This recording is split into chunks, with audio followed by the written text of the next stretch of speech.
Salut à tous, voilà, bientôt 50 jours de confinement, là ça commence à être un peu chaud, mais il est possible que la semaine prochaine, il y ait du mieux, donc il paraît qu'on va peut-être pouvoir sortir et voire même aller à la pêche. Donc du coup, moi ça m'a redonné super envie de me remettre le nez dans les boîtes, et du coup j'ai vraiment voulu vous présenter un leurre que j'ai vraiment particulièrement aimé cette année, dans la gamme Dame FZ, c'est le Longhorn.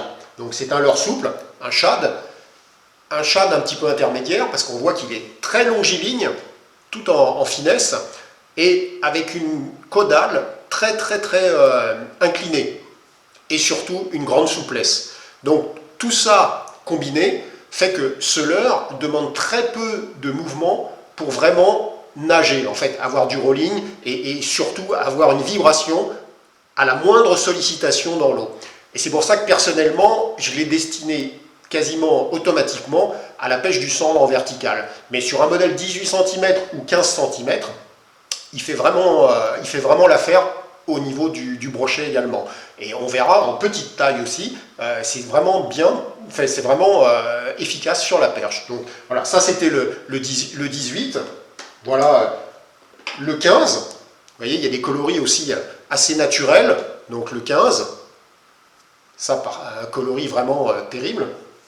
Ensuite, on trouve en 13 cm, passe-partout, 11.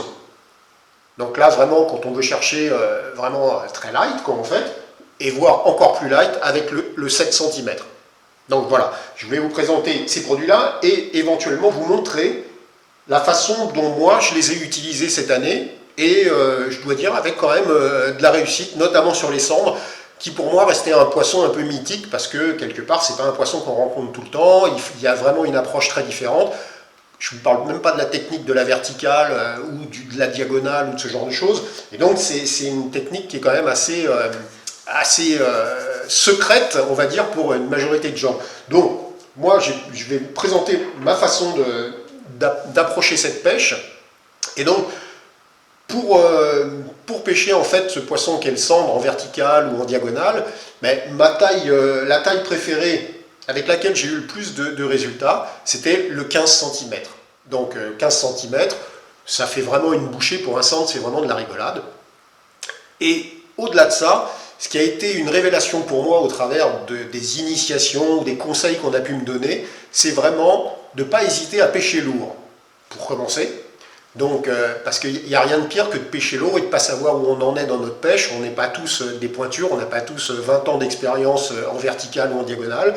Et donc l'idée, c'est vraiment d'être efficace dès le départ. Donc là, bon là c'est vraiment balèze, mais si vous pêchez dans un grand fleuve, qu'il soit en Hollande, qu'il soit en Seine, que ce soit n'importe où, bah, déjà de bien sentir le fond, ça vous apportera certainement beaucoup d'accrochage, mais aussi quelques résultats et aussi, certainement une assurance de pêcher propre. Parce que le cendre est plus souvent près du fond qu'en surface. Bon, il y a des périodes où effectivement on va le trouver dans les bordures, etc.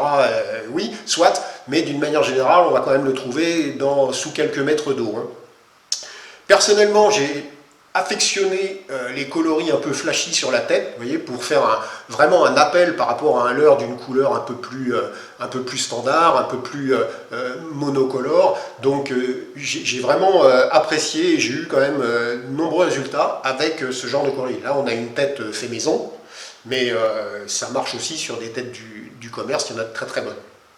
Donc ce que vous pouvez remarquer aussi, c'est que c'est un hameçon très court, parce qu'il est hors de question d'embrocher le leurre sur toute la longueur et du coup perdre le bénéfice d'un leurre aussi souple qui nage vraiment aussi facilement. Donc voilà, hein, l'idée c'est comme n'importe quel leurre souple, on le positionne pour venir en buter et qu'il ne soit pas contraint plus que ça. Donc moi, voilà la façon dont je le monte. D'accord? Donc un hameçon court, hein, vous voyez que la partie du leurre qui reste derrière l'hameçon est relativement souple et du coup elle reste très efficace.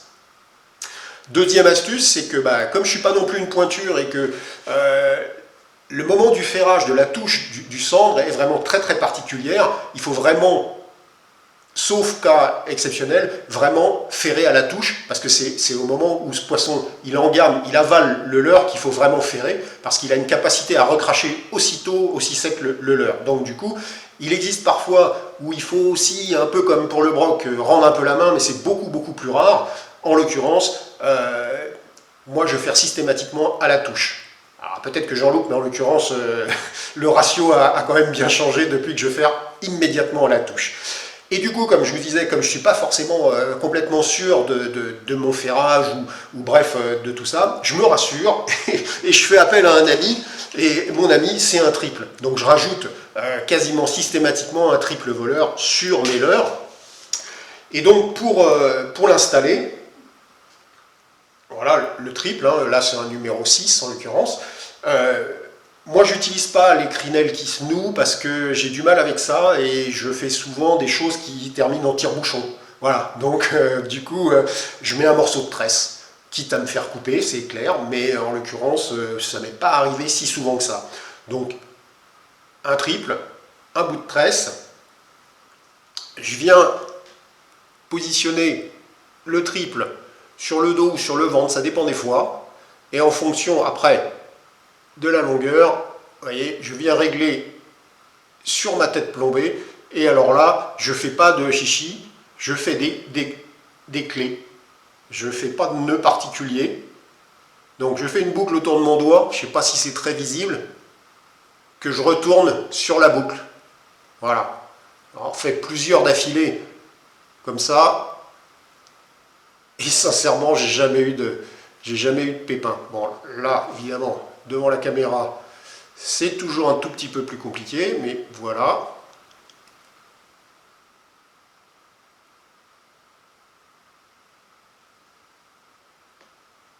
C'est difficile à vous montrer ça. Donc, je fais une boucle que je retourne sur l'anneau de la tête plombée. Une clé, ouais, une vulgaire clé. Voilà. Voilà, ça serre un petit peu. Et ensuite, j'ajuste, parce que bon, bah, c'est pas une science exacte, j'ajuste le positionnement de mon triple pour que la tresse soit vraiment pas une contrainte. Je veux pas que la tresse, elle empêche mon leurre de bouger. Donc là, on voit qu'on n'a vraiment rien perdu. Si jamais, bon, vous trouvez ça pas trop propre, vous pouvez faire un tour autour de la hampe de l'hameçon, histoire que ce soit à peu près propre. Voilà, donc ça, c'était le montage. Pour finir, il y a aussi une chose que je fais systématiquement, c'est que je colle ma tête plombée et mon leurre.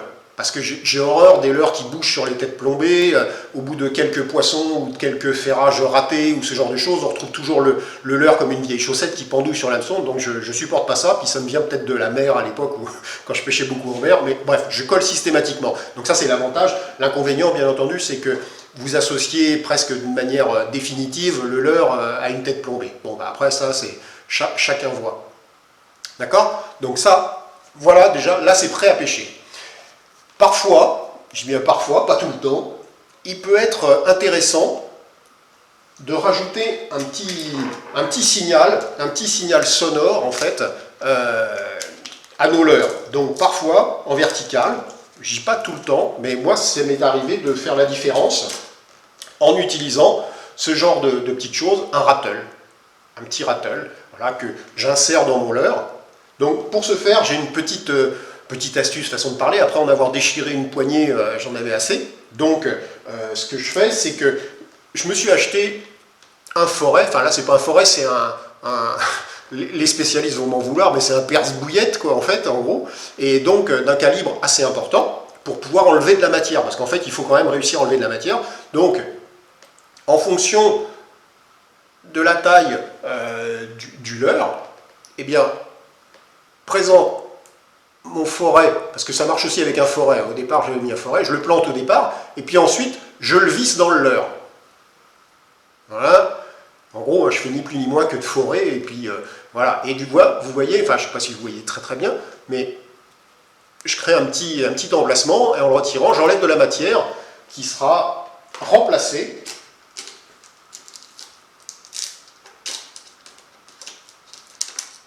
par un rattle.